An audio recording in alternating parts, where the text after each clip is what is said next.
Баш мыйзамга Курултай институтун киргизүү тең салмактуулук системасынын элементтерин жаратат. Кыргызстандын көп улуттуу элинин өкүлдөрү жыл сайын бийлик өкүлдөрүнө сунуштарын айтып турат. Кыргызстандыктар өз келечеги үчүн кооптонбогон, өкмөткө ишенген өлкөгө айланат. Сөз жана медиа эркиндигине эч кандай кысым келтирилбеши керек. Сөз эркиндигин коргоо биздин милдет. Биз чоң өзгөрүүлөрдүн алдында турабыз. Мекенге болгон адал эмгек, ак мээнет биздин колубузда.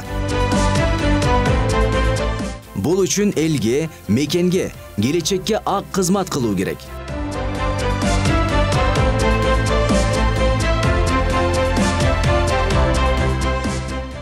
Келечекке кызмат бүгүнтөн башталат.